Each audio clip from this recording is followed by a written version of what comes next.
Namaskar. I hope you all are doing wonderful.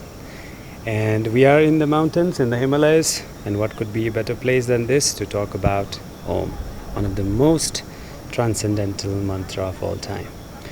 And I'll try to make this video as short as possible. And to do that, I'll have to avoid talking more about the shlokas, and I don't want to expound the shlokas because any scriptures you take from the Vedas to Upanishads to Sutras, the amount of shlokas that are attributed to Om is so high that it's going to take forever. So this video is about how to chant Om and how the people are chanting Om, and not much about what is Om, okay, because it's gonna take forever. So it's going to be a little lengthy and it might get a little boring, so prepare that way. And I really want you to listen to this to all the end so that you'll get a tentative idea about this concept. And so let's talk about how this Om is addressed in the Vedas and in the Upanishads. Okay? There are four encounters. The first is Pranav, then Udgita, then Omkara, and then Akshara. This is the four way that the Om, that we are calling it as a Om, so it's referred to as in the Vedas. So let's talk about Pranava, which is the main point of discussion here in this video. The word Pranava comes from three letters: pra, na, and va. Pra means the first, na is which guides or that propels, and va is a vibration. So that aspect of our reality that propels the whole creation is known as Pranav. Okay, and Omkara basically means the same, which is the cause of the Om. Okay, Udgita in Samaveda, it is the way to talk about song. So basically Om is seen as a song. And then very important word is Akshara. When the Vedas are referring to Om that we are going to talk about, that we are talking about, the Vedas refer to this aspect as Ek Akshara. Okay, one Akshara. And Akshara also means letters of the Sanskrit vowels. Sanskrit alphabets. So Akshara would mean imperishable. Once it's created, it's created. Okay. So these are the ways that the Vedas and the Upanishads and the Sutras refer to Om as. And so the thing that we are talking about is the part of Pranava Yoga. So the yogis have said, forget about this and that, just contemplate on the sound of Pranava or the Om, let's say for the time being, and that's it. And so many people think like the moment we talk about Pranav, like Patanjali is saying Tasya Vachaka Pranava, he's not saying Tasya Vachaka Omkara. Okay, he's saying Tasya Vachaka Pranava. And this Pranava are of three types actually. It's very less people know about this. So the first is the Vaidika, which is seen as Om, Aum, and so on. And the other one is the Shaiva, which is Hum, and the other being Shaktya, which is more feminine, Hrim. So these three things are Pranava.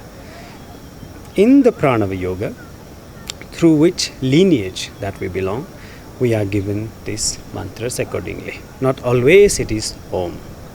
Sometimes it's Hum, sometimes it's Hrim. Okay. So since I said like I don't want to go too much into the shlokas, but we have to establish that the importance of Pranava. Okay. So we'll start with the cream of all the scriptures, that is Bhagavad Gita, And in Bhagavad Gita, Krishna is saying, Pranava Sarva Vedeshu. Among all the Vedic mantras, I am Pranav. Let's say I am Om. But the other way to look at this is, among all the Vedas, I am Om. And later on, Krishna says, I am Om and also the 3 Vedas. Right? So it means that Om itself is also a Veda. So among all the Vedas, I am Om, Krishna is saying, Lord Krishna is saying in the Bhagavad Gita. Then we have Mundaka Upanishad, where Om is seen as a bow, our soul as an arrow, and Brahman, the ultimate reality, as the mark. So you contemplate on the sound of Om to awaken to the ultimate reality. Then we have Mandukya Upanishad, and talking about Pranava, talking about Om without addressing Mandukya Upanishad is almost you're missing out the whole whole mountain. So Mandukya Upanishad is one of the principal Upanishad, and it is said that Mandukyam ekam eva alam mumukshunam vimuktaye. All you need to do if you are looking for the ultimate is to realize the teachings of the Mandukya Upanishad. And the core teachings of the Mandukya Upanishad is Om and the consciousness. So here, Om is seen as pretty much everything. Sarvam. Everything is this Om, including the 3, the aspect of time: past, present, and the future. And then this Om is made up of, it has 4 aspects. 3 aspects is discussed nicely: A, U, and M. So A represents the Jagrat Avastha, which is the wakefulness right now, where the I is kind of known. Then we have U, which is dreamy state, swapna, dreamy, meditative, let's say more of that theta state. Then we have M, which is the Shushupti, which is deep sleep. And then we have the 4th, called Turiam, which is represented by few things. Maybe, let's say, for the time being, to make this video short, let's talk about that as a side. So the Turiya is the 4th state, which is about awakening, which is you, which is the awareness, which is the consciousness. And then we can go on forever. Patanjali is saying Tasya Vachaka Pranava, and then Chandogya Upanishad goes on to say so many things about Pranav and Om. So we can go on forever. But it is well known that Om is a very important aspect of this whole approach to spirituality. So that much should be understood. Okay. Now the big question is, why am I really making this video? So what really happened is, I saw some people, well-respected gurus, they are approaching Om in a certain way. They are chanting it in a certain way.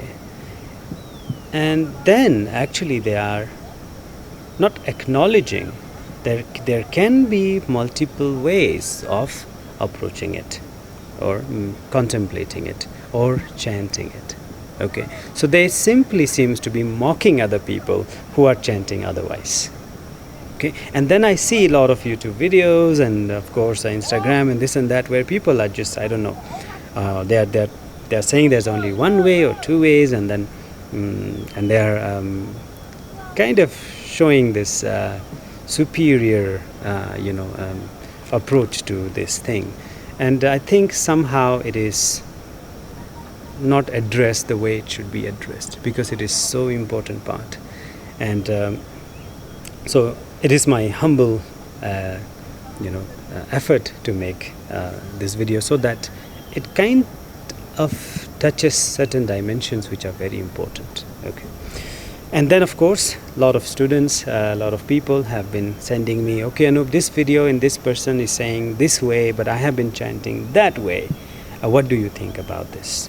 Should I stop, and this and that? So it's creating a lot of confusion, and this, like, since it's information is just out there, everybody is like, so much confused, and especially those people who are starting this journey, and they're utterly confused. So that's something that I really want to address, and it's a very complex issue, so I think I'll be able to get this done. So now the question is, if Om is so important, if it is one of the Vedas, or let's say among the Vedas, it's the cream of the Vedas, okay, or it's the ultimate of the ultimate, why there are these confusions and intellectual clashes and confusion regarding how one should chant Om? It is because at least it's acknowledged that there are two ways of approaching Om. Okay, the first, linguistically. Okay, now linguistically, it's A plus U becomes O. So when we are addressing Om linguistically, it is addressed as Om, simply Om, Om. That's it. So I have seen those people who are really entangled with this concept, with the linguistic aspect. They seems to have forgotten that Om is not just about the linguistic affair. It's about meditation. It's about symbolism. It's so many things. Okay, so if you're addressing it as a linguistic thing, I think it's well known. A plus U becomes O, and then chant it that way. That's fantastic. That will work wonderful. But then now when it's about chanting, real chanting, contemplating on this, now there are confusion because Om is about sound and there is no recording. We have the instructions a little bit, like in the Vigyan Bhairav Tantras, and also the Patanjali is not saying how you should chant Om, except for he says tasya prana, tasya vachaka pranava, and then tad japas tad artha bhavanam. When you chant, you need to chant with the meaning and the creative contemplation, bhavana. Usually people think bhavana is emotions, but it is not emotion. It's more of a creative contemplation. So that's what the Patanjali says, but then he doesn't say much about how you should chant Om. So there is no recording. There are no recordings of a teacher or a guru, or let's say the Adi Yogi, or anybody else who's telling us that it's very important to chant. So since there are no recordings, of course there will be confusion. So that's why there are a lot of confusion. So what could be the way that we can approach so that we become very clear about how we can chant Om? So this is how we can chant Om, and this is how the people are chanting Om to my best understandings. Okay, I'll try to give you certain ways. So the first thing to chant Om, and this is the ultimate, is chant according to what your guru has instructed you. Because Om is not simply about chanting any random mantra. It is a part of Japa Yoga initiation. It is a part of Nada Yoga initiation. It is the part of Mantra Yoga initiation. It is a part of Tantra Yoga initiation. It is a part of Pranava Yoga initiation. So you must be initiated properly if you really want to work on it. And the ultimate authority in this regard is the guru, is your teacher.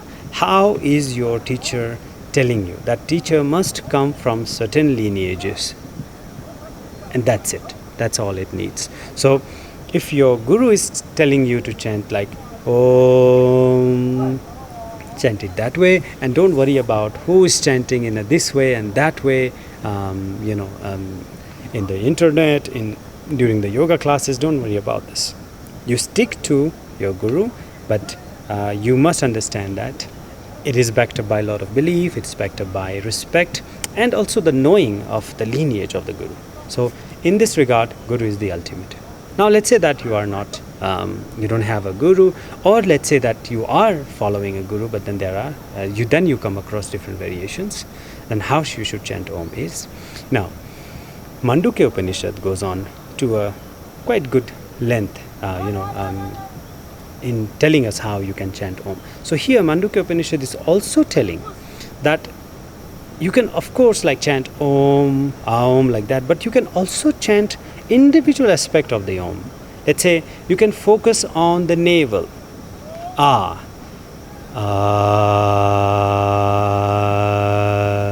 mouth wide open, and it's going to release the Brahma Ganti. Okay, there are knots in the Kundalini. You see like 3 knots. So the first knot is the Brahma Ganti, which rotates around our survival circular patterns. Okay, or the aspect of creation, Brahma aspect of creations, and it's also the Jagrat Avastha. Okay, it's the wakefulness. So focus here. Then focus on the heart, which is the Vishnu Ganti, which is the aspect of emotions, nourishment, and then again the meditativeness and then dreaminess. Then you have this region, somewhere it is here, sometimes it is here. It's known as the Rudra Ganti, which is the annihilation, recreation. Okay, so these 3 gantis means not, will be released, will be unlocked, by chanting these 3 individual sound. But you can also chant this, like the combinations of these 3 sound as A. So if this is my mouth, A, U, and the silence. So your awareness should come from the navel down.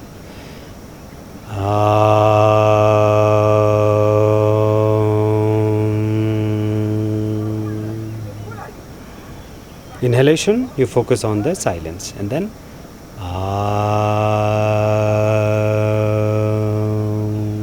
effortlessly awareness is moving from the navel all the way outside. This is one of the way. Now, to chant any mantras, there are 2 things that we need to know. One is through the length, okay, when the time is concerned. Now, when the time is concerned, there are 3 sounds. One is called Rasva, which is very short. Om, Om, A, U, A, like that. The other one is Dirgha, which is 2 times. A, U, like that, let's say. And the other one is the Pluta, which is 3 times. A, U. But in the Tantra, in some of the Tantric traditions, we see Pluta as comfortably long. Like, this is also Pluta, comfortably long. One is through the time. One is through the level of the speech. Let's say volume or the level of the energy involved. The first is loud. Okay? Vaikhari. So basically, when you are initiated into the mantra yoga, first from 6 months to 6 years, you are told to chant very loud, and so on, like that. So then the second is madhyama, which is soft, that kind of thing. Then we have pashyanti, which is more of a mental, inside, your mansik japa. It's inside. You can do this japa anywhere, even in the public. And then is the para, which is the ultimate, which is the beyond. And that is when the mantra is actually, it is involved, it gets in your consciousness. It's, it somehow gets into the consciousness. So the fourth one is para, which is when it integrates in the consciousness. Okay, so para, pashyanti, madhyama, vaikhari. If you come from the ultimate to the mental, and then to the soft and to the loud. So these are the, from the level of the speech. Okay, so that's how you can also chant Om. And then I think Arya Samaj writes Om as O with the number 3 and Ma with Anusara. So Ma, it's not complete. So it means that even those who are following the linguistic things, there is a lot of variations. The first variation is, in some traditions we see O is 3 times long. Let's say Om. Then we have some tradition where these 3 things are perfectly balanced. Om. And then sometimes we have O is short, the focus, the emphasized is on the Ma sound. Om.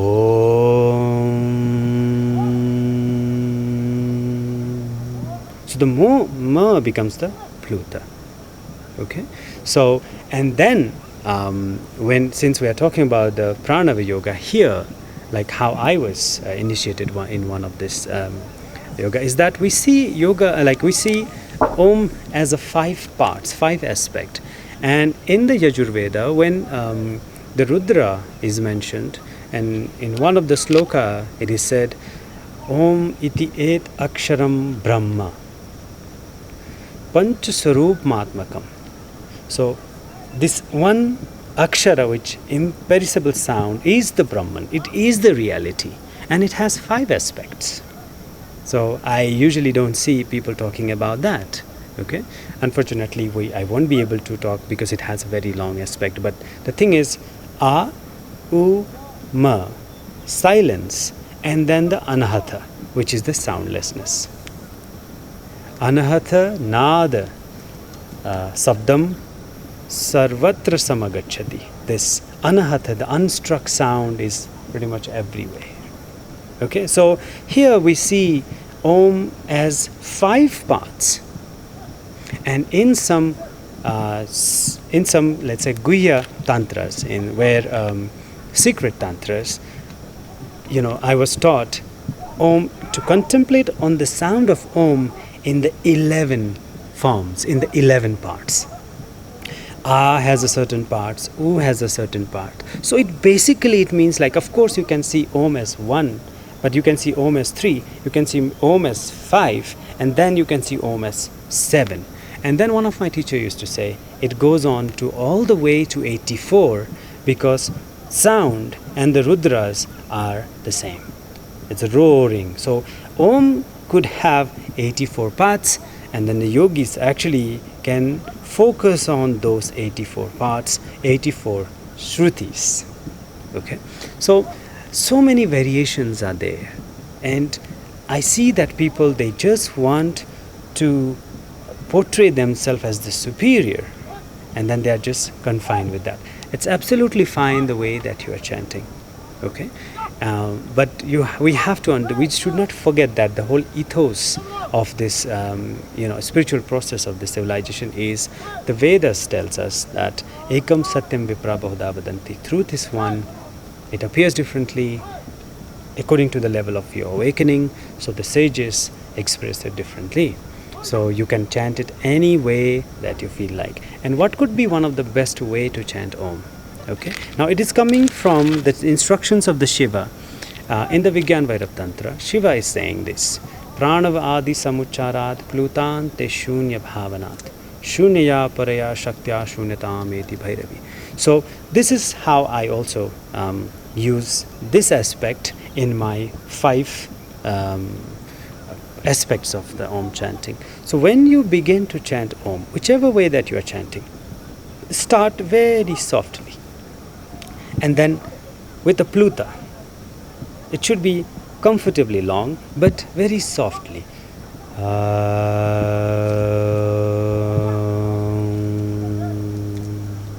And then make it little higher and more louder, and then again gradually go back to your softer, and then in the mental, do mentally until it integrates in your consciousness. And the most important aspect, what the Patanjali says is, when you chant, when you contemplate on the sound of pranava, you need to contemplate with the meaning and the creative contemplation. So here, Shiva is giving us clear instruction.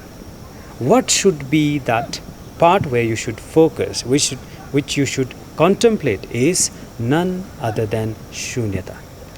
It is shunyata, the emptiness or the nothingness. So when you're chanting Om, you should not contemplate on different things.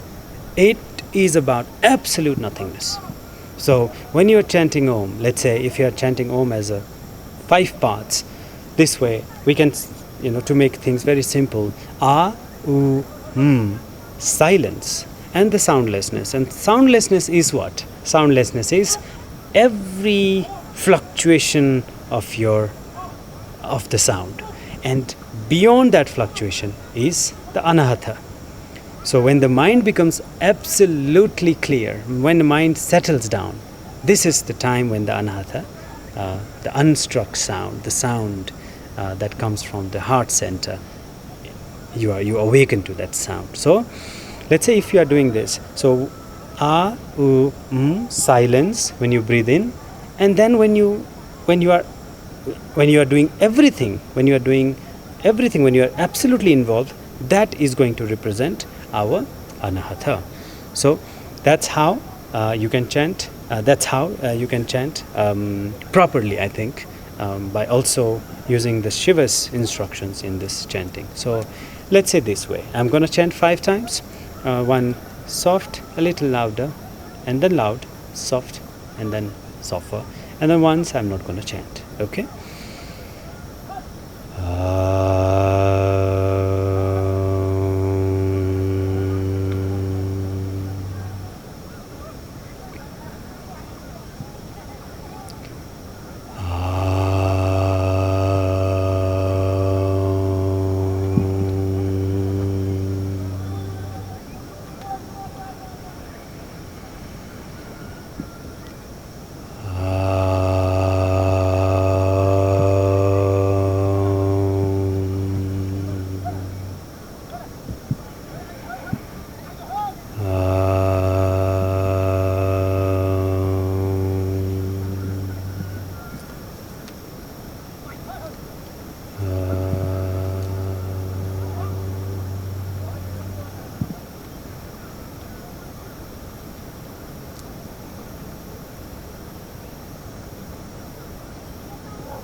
So the chanting and the breathing should be balanced. Inhalation and exhalation should be balanced. Okay? So this is the proper way, I think, according to the rules. But remember, suppose let's say that you are chanting as Om. Exactly that's how you should chant. If you are not instructed or initiated by your guru, start softly, gradually increase it, increase the speed, increase the length, and then again go back to the softness, and then more softer than in the mind, and let it, and it should just be your your breathing, it should just integrate in your breathing after certain amount of practice. So I think that's it. I would like to conclude this video here, but then understand that if you are chanting in whichever way, okay, it is correct, because we know that there's a beautiful Sanskrit verse. It says amantram aksharam nasti nasti mulo manushadam. There is no akshara, letter, which is not a mantra, and there is no plant which is not a medicine. So we haven't found out the use of it. So chant it accordingly, but just understand that it is not only of the linguistic affair. It is about meditation. It is about experiencing, realizing the ultimate freedom. It's about transcendence. So if you're approaching it through the linguistic thing, I think Om is good. And sometimes when Om is used in relation with other mantras, let's say Om Namah Shivaya, I think it is nice to use Om Namah Shivaya, Om as a Bij mantra and not Aum as a Pranava yoga. Om Mani Padme Hum, Om Gam Ganapataye Namaha. So use it as the Bij mantra. But when you are solely practicing or focusing entirely on the Pranava yoga, or like the sound of the Om, do it this way. Okay? Take your time and always celebrate the differences. This is what it makes this civilization very beautiful, and there are different people chanting a different way. That's fantastic. So I hope maybe this video was of some help in clearing your doubts. And if you have some questions, please write me down. I'll not promise that I'll make the video very soon, but whenever I get time, I'll definitely try my best to make the video. And you will hear certain sound. I'll show you later on. Actually, this is the time of this is the most busiest day in our culture. Asar 15, Asar 15, and there's a lot of cultivations and rice, paddy thing is happening there. I'll just try to show you a little bit. And if there was some noise disturbance, apologies for that. Keep smiling, keep chanting Om. See you. Namaskar.